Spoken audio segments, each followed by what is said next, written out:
Hello dear students, welcome to my YouTube channel. This is Bhuralal. So today our topic is the one gene and one enzyme hypothesis. मतलब कि एक gene और एक enzyme का role है इस पूरे प्रोसेस में या इस पूरी हाइपोथेसिस में, जो हमें किसने दिया था? गेरर्ड ने दिया था। गेरर्ड का पूरा नाम है आर्चीबाल्ड गेरर्ड। आर्चीबाल्ड गेरर्ड। इसने हमें जो पिछले लेक्चर में मैंने बताया था द जीन और द जीनोम, ठीक है, तो उसके बारे में है। तो उसी टॉपिक से लिया गया है the one gene and one enzyme hypothesis. ये आर्चीबाल्ड गेरर्ड ने दिया था और इसकी जो ये फाइंडिंग्स थी, और इसने क्या कहा था कि ये जो इन्फॉर्मेशन होती है ये डीएनए के क्रोमोसोम्स के डीएनए के अंदर मौजूद होती है। तो इसके बाद ये जो इन्फॉर्मेशन होती है ये मतलब स्पेसिफाई करती है एक पार्टिकुलर एंजाइम को, मतलब एक पार्टिकुलर एंजाइम की मदद से ही मतलब ये सारा काम हो सकता है, एक एंजाइम की मदद से। नथिंग एंजाइम नो वर्क, मतलब एंजाइम के बगैर कोई काम नहीं होगा, ठीक है। तो इसने तो यही कहा था, ठीक है। फिर 39 ईयर्स तक इस पर कोई काम नहीं चला। 39 ईयर्स तक, मतलब कि इस ये जो स्टडी है इसके बारे में स्टडी नहीं करी गई। तो उसके बाद 1941 में, कब? 1941 में ये जो आर्चीबाल्ड गेरर्ड ने one gene one enzyme hypothesis दिया था, तो इसको टेस्ट करने के लिए दूसरे साइंटिस्ट आए थे, दूसरे बायोलॉजिस्ट आए थे, इससे हम भी कह सकते हैं, जिसका नाम है नंबर 1 पे जो है जॉर्ज बेडल,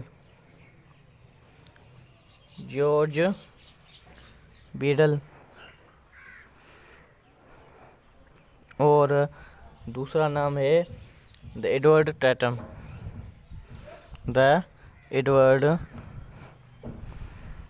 टैटम, या इसको हम बेडल और टैटम भी कह सकते हैं। 1941 में ये दोनों आए। दोनों ने क्या किया, ये जो आर्चीबाल्ड गेरर्ड ने ये जो हाइपोथेसिस दिया था इनको टेस्ट किया इन्होंने, मतलब इसके बारे में एक्सपेरिमेंट किए। तो ये कह रहा था कि जो इन्फॉर्मेशन होती है वो क्रोमोसोम्स के डीएनए के अंदर होती है, और उसको स्पेसिफाई करने वाला सिर्फ एक एंजाइम ही होता है और कोई नहीं होता। मतलब कि ये सारा काम जो होता है ये एंजाइम का ही होता है, ठीक है। तो इन्होंने ये एक्सपेरिमेंट किया। ये बेसिकली कहाँ से थे ये दोनों साइंटिस्ट? फ्राम कहाँ से थे? Stanford university. स्टैनफोर्ड यूनिवर्सिटी से ये दोनों क्या थे, कौन थे? जेनेटिस्ट थे, ठीक है। तो इन्होंने इसके बारे में या इस हाइपोथेसिस पे इन्होंने टेस्ट किया।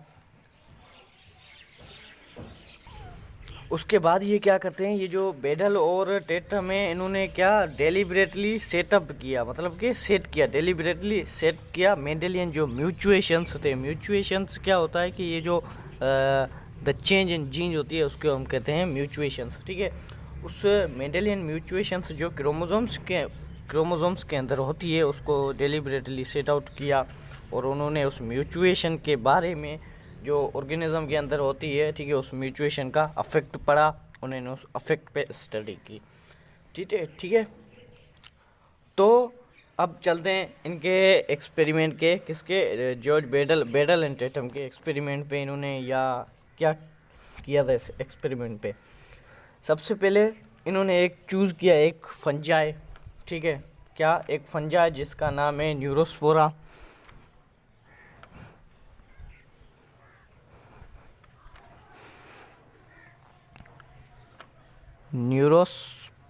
इन्होंने एक फंजाई लिया, ठीक है। ये फंजाई लिया इन्होंने, ये इस फंजाई को क्या सबसे पहले इसको लेबोरेटरी में लेके गए, और इसको एक आर्टिफिशियल सॉल्यूशन था, या हम क्या कहें, एक आर्टिफिशियल मीडियम था जिसको हम बोलते हैं डिफाइंड मीडियम, क्या बोलते हैं, डिफाइंड मीडियम। ठीक है, अब ये जो डिफाइंड मीडियम होता है, इस मीडियम के अंदर कौन कौन सी चीज़ें होती हैं, सब्सटेंस कौन कौन से होते हैं। एक होता है ग्लूकोज, सोडियम क्लोराइड होता है, ठीक है, NaCl लिख लेते हैं हम।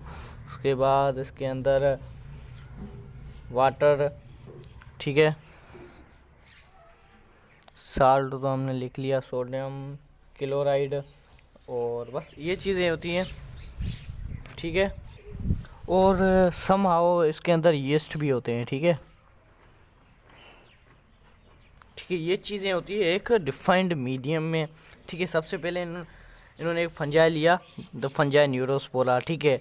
इस फंजाई को क्या किया, इन्होंने ग्रो करवाया इस डिफाइंड मीडियम पे, जो क्या था, एक आर्टिफिशियल मीडियम था। इन्होंने इस लेबॉरेटरी में इसको इस मीडियम पे ग्रो क्या किया, इन्होंने इस डिफाइंड मीडियम पे इसको फंजाई न्यूरोस्पोरा को ग्रो करवाया। अब डिफाइंड मीडियम क्या होता है, मतलब कि एक ऐसा मीडियम जो did not contain all the substances, जो मतलब सारे सब्सटेंस उसके अंदर ना मौजूद है, ना वो कंटेन करता हो सारे सब्सटेंस जो एक फंजाई को लाजमी चाहिए, ठीक है। तो उसको हम बोलते हैं डिफाइंड मीडियम। अब डिफाइंड मीडियम के अंदर सारी चीज़ें क्यों नहीं होती हैं, क्योंकि फंजाई न्यूरोस्पोरा, ठीक है, इसके अंदर एक एबिलिटी होती है कि वो चीज़ वो खुद बना सकता है। इसीलिए हम डिफाइंड मीडियम के अंदर वो चीज़ें नहीं रखते जो न्यूरोस्पोरा खुद बना सकता है, ठीक है। तो इसीलिए हम कह सकते हैं कि डिफाइंड मीडियम में सारी चीज़ें नहीं होती हैं जो उस फंजाई को चाहिए होती, ठीक है। और एक दूसरा मीडियम था जिसको हम बोलते हैं कंप्लीट मीडियम, कंप्लीट मीडियम। ये कंटेन करता है, इसके अंदर क्या होते हैं, कंटेन ऑल सब्सटेंसेस, ठीक है। तो ये कंप्लीट मीडियम क्या है, इसके अंदर सारे सब्सटेंसेस होते हैं। मतलब कि जब कंप्लीट मीडियम होती है ना, जब इस फंजाई को कंप्लीट मीडियम में डालते हैं तो जैसे डिफाइंड मीडियम में डाला था ऐसे नहीं डालते, ठीक है। इसका कोई एक्सपेरिमेंट होता है, वो एक्सपेरिमेंट मैं आपको बताता हूँ। सबसे पहले आप यही याद करें कि डिफाइंड मीडियम क्या है और कंप्लीट मीडियम क्या है। डिफाइंड मीडियम वो मीडियम है जिसके अंदर सारी चीज़ें ना कंटेन करता हो मीडियम, वो मीडियम जिसके अंदर सारी चीज़ें ना हो। और कंप्लीट मीडियम वो है जिसके अंदर सारी चीज़ें पड़ी हों, जो सारा सब्सटेंसेस है कंटेन करता हो, जो न्यूरोस्पोरा के लिए लाजमी चाहिए होंगे, उसीलिए, ठीक है। उसको हम बोलते हैं कंप्लीट मीडियम। अब आते हैं कि एक्सपेरिमेंट से। अब एक्सपेरिमेंट में इन्होंने क्या किया था, सबसे पहले ये जो न्यूरोस्पोरा है ना, ठीक है,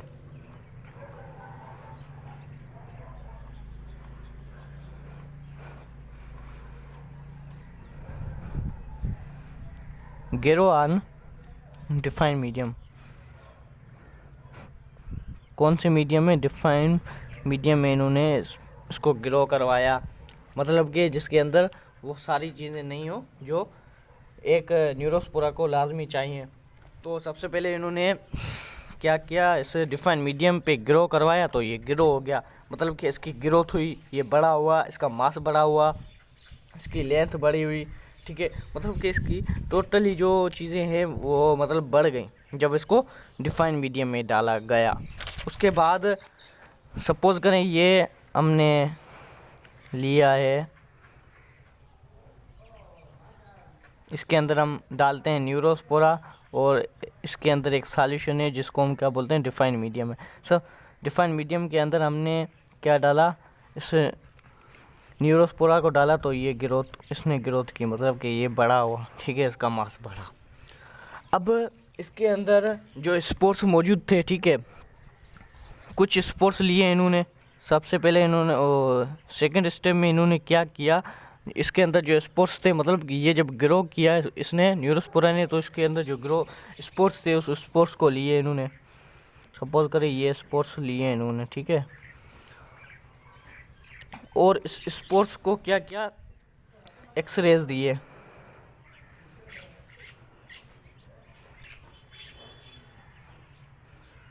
मतलब के ये स्पोर्स लिए और स्पोर्स को उसके बाद क्या किया इन्होंने, एक एक्सरेज इन पे एक्सरेज डाले इनके ऊपर, ठीक है, एक्सरेज डाले। तो उसके बाद इन्होंने क्या किया, एक कंप्लीट मीडियम लिया, ठीक है, कंप्लीट मीडियम, वो मीडियम जिसके अंदर सारे चीज़ें मौजूद होती हैं, मतलब सारी चीज़ें, हर एक चीज़ जो उसको चाहिए हो न्यूरोस्पोरा को, ये कंप्लीट मीडियम है।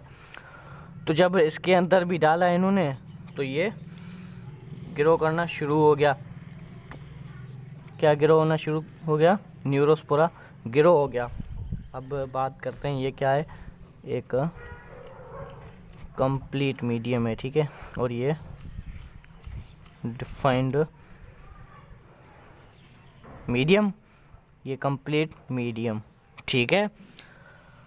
अब बात आती है कि ये कंप्लीट मीडियम में तो इसने ग्रो तो कर लिया, पर हमको कैसे पता चले कि इसने कैसे ग्रो किया, हमको कैसे पता चले कि जीन में म्यूटेशंस आई हैं या नहीं।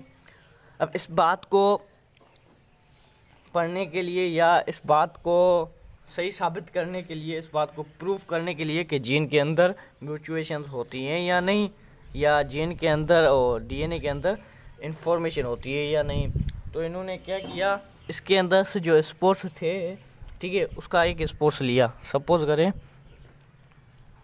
बहुत सारे स्पोर्स हैं, ठीक है, ये स्पोर्स लिए इन्होंने, कोई भी एक स्पोर ले लें आप इसमें, ठीक है। इन्होंने क्या किया, कोई भी एक स्पोर लिया और उस स्पोर्स को इस सेम डिफाइंड मीडियम में डाला। कौन से मीडियम में, द डिफाइंड मीडियम, ठीक है। डिफाइंड मीडियम में डाला ताकि हमको पता चले कि ये इस जीन के अंदर म्यूटेशंस हुई हैं या नहीं, ये ग्रो करता है या ना, इसके अंदर इंफॉर्मेशन होती है या नहीं, ठीक है, हेरिडिटरी इंफॉर्मेशन। तो जब इस स्पोर्स को इस डिफाइंड मीडियम के अंदर डाला तो ये ग्रो नहीं हुआ। क्या, नो ग्रोथ। ग्रोथ क्यों नहीं हुई, इस बात को भी साबित करने के लिए ये बात ये साबित करती है कि ये ग्रो क्यों नहीं हुआ। इसका सबूत या इसका प्रूफ ये है कि हम डिफाइंड मीडियम वो मीडियम लेते हैं जिसके अंदर सारी चीज़ें मौजूद नहीं होती है, मतलब हर एक चीज़ जो न्यूरोस्पोरा को चाहिए हो वो मौजूद नहीं होती है, ठीक है, इस जीन के अंदर और इस डिफाइंड मीडियम के अंदर। और कंप्लीट मीडियम वो है जिसके अंदर सारी चीज़ें मौजूद होती है। जब इसको हमने एक्सरेज पे डाला या एक्सरेज दिए इस स्पोर्स को सेकंड स्टेप में, तो उसके बाद हमने इसको कंप्लीट मीडियम में रखा या कंप्लीट मीडियम में इसको ग्रो करवाया। तो ग्रो इसलिए हुआ क्योंकि हर एक चीज़ मौजूद थी और इसने वो चीज़ यूज़ करी, वो ग्रोथ होगी उसकी। अब जब इससे हमने स्पोर्स लिए और उसको डिफाइंड मीडियम में डाला जिसके अंदर सारी चीज़ें मौजूद नहीं होती हैं, तो इसी वजह से मतलब वो चीज़ें मौजूद नहीं होती हैं क्योंकि वो चीज़ें ये न्यूरोस्पोरा खुद बना सकता है। जब हमने इसको एक्सरेज दिए तो इसके अंदर डीएनए के अंदर एक म्यूटेशंस आ गई, एक चेंज आ गई, एक खराबी आ गई। तो उस डीएनए की म्यूटेशंस के वजह से इसने क्या किया, ये मतलब आप वो चीज़ें नहीं बना पाया जो इसको ग्रोथ के लिए चाहिए हों। और डिफाइंड मीडियम वो है जो जिसके अंदर सारी चीज़ें मौजूद नहीं भी होती हैं, इसी वजह से इसने ग्रोथ नहीं की। अब इस बात को प्रूव करने के लिए कि इसके अंदर कौन सी चीज़ें हैं जो जिसके वजह से इसके अंदर ग्रोथ नहीं आई, तो इन्होंने बहुत सारे एक्सपेरिमेंट्स किए, मतलब बहुत सारी टेस्ट्स की। इसके भी बाद मतलब बहुत सारे ट्यूब्स लिए, उसके अंदर हर एक चीज़ को डालते गए और इन्होंने मतलब सबसे पहले इन्होंने क्या डाला, पायरिडोक्साइन डाला तो उसमें ग्रोथ नहीं हुई। और पी अमाइनो बेंजोइक एसिड डाला तो भी इसके अंदर ग्रोथ नहीं हुई। खोलाइन डाला तो भी इसके अंदर मतलब कि ग्रोथ नहीं हुई। इनोसिटल डाला तो भी इसके अंदर ग्रोथ नहीं हुई। और न्यूक्लिक एसिड डाला तो भी इसके अंदर ग्रोथ नहीं हुई। और फोलिक एसिड डाला तो भी इसके अंदर ग्रोथ नहीं हुई। और उसके बाद इन्होंने डाला था द Arginine, ठीक है, ये क्या है, ये सॉल्यूशन लिया इन्होंने। इस सॉल्यूशन के अंदर ये तो पढ़ा था, ठीक है, स्पोर्ट्स से ये ऐसा मीडियम था, पढ़ा था, और उसके अंदर इन्होंने क्या डाला इसको, ये हमको ये यहाँ नहीं बनाना चाहिए था क्योंकि इसके अंदर गिरफ्त नहीं हुई थी, सॉरी, ठीक है।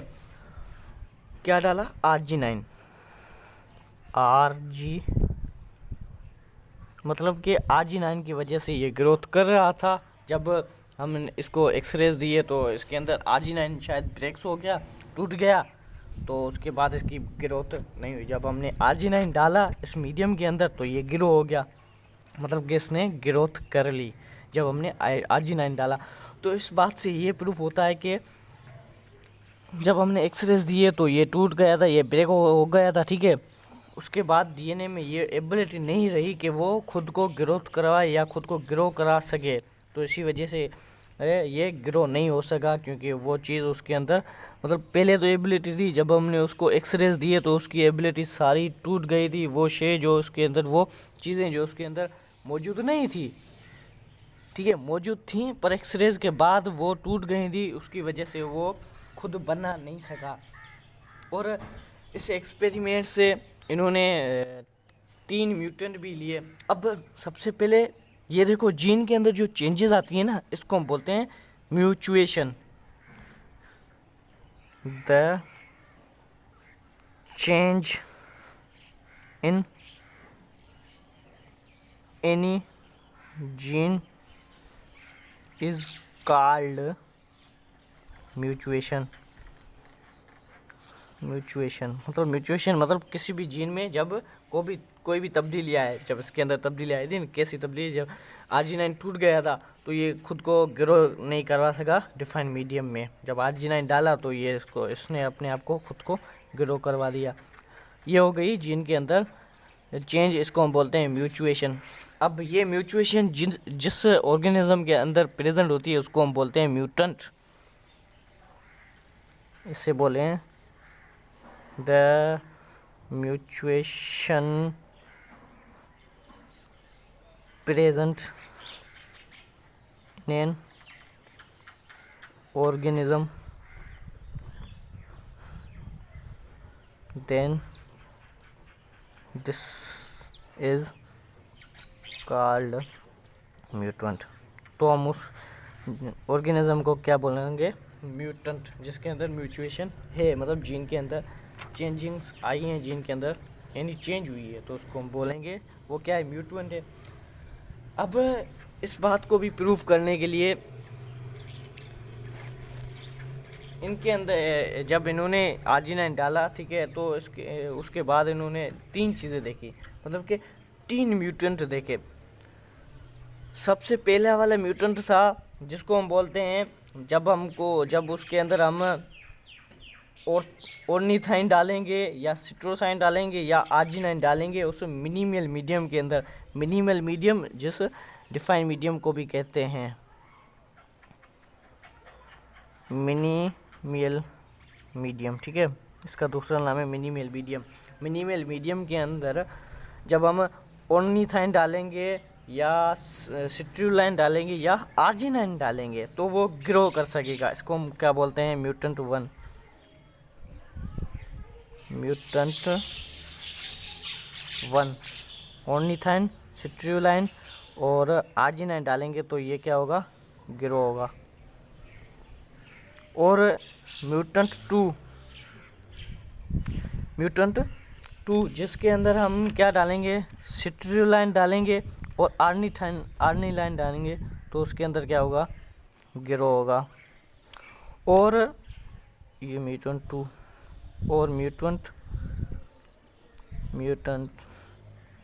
3 जिसके अंदर हम सिर्फ RG9 डालेंगे तो वो ग्रो करेगा। मतलब कि म्यूटेंट 2 के अंदर ऑर्निथाइन नहीं होगी, मतलब ऑर्निथाइन डालेंगे तो उसके अंदर ग्रोथ नहीं होगी। और म्यूटेंट 3 में जब हम उसके अंदर ऑर्निथाइन और सिट्रुलाइन नहीं डालेंगे तो उसके अंदर ग्रोथ नहीं होगी। अब इसी बात को भी प्रूफ करने के लिए इन्होंने सजेस्ट किया एक हाइपोथेसिस, एक ऑब्जर्वेशन और इसके मुताबिक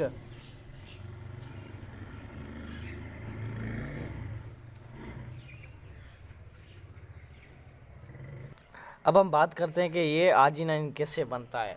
आर्जिनाइन सबसे पहले कैसे बनता है, एक बायोकेमिकल पाथवे के थ्रू बनता है, ठीक है, जिसके अंदर अमीनो एसिड्स भी मौजूद होते हैं, एंजाइम्स भी मौजूद होते हैं और क्रोमोसोम्स भी मौजूद होते हैं। सबसे पहले ये जो एसिटाइल कोलाइन है, ठीक है, इसको हम कन्वर्ट करते हैं ऑर्निथाइन में, और ऑर्निथाइन कन्वर्ट होता है सिट्रुलाइन में, सिट्रुलाइन कन्वर्ट होता है आर्जिनोसक्सन, और उसके बाद आर्जिनोसक्सन कन्वर्ट होता है आर्जिनाइन में।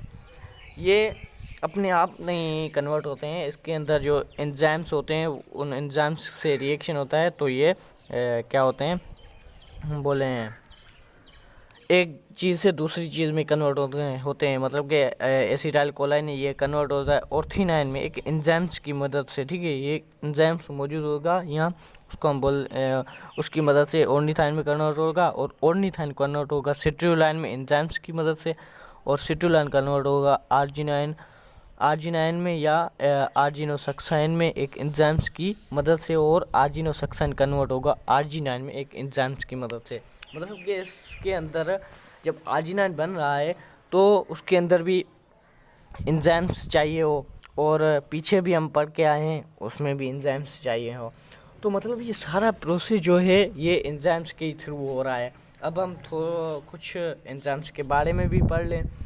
तो ये जो एंजाइम्स होते हैं ये रेस्पॉन्सिबिलिटी होती है, रेस्पॉन्सिबल होते हैं, या इसको मतलब जिम्मेवारी होती है, ये क्या करते हैं, कैटलाइज करते हैं synthesise of all parts of the cell, मतलब सेल के अंदर जो भी चीज़ें हों हमारे जिस्म के अंदर, ठीक है, ऑर्गेनिज्म के अंदर, तो उसके केमिकल रिएक्शंस को कैटलाइज करते हैं, स्पीड अप करते हैं ताकि वो जल्द से जल्द बन सकें। और उसके अंदर ये जो एंजाइम्स होता है ये न्यूक्लिक एसिड बनाता है, और प्रोटीन की सिंथेसाइज, कार्बोहाइड्रेट्स, फैट्स, लिपिड्स की सिंथेसाइज के अंदर भी हमको एंजाइम्स की मदद चाहिए हो।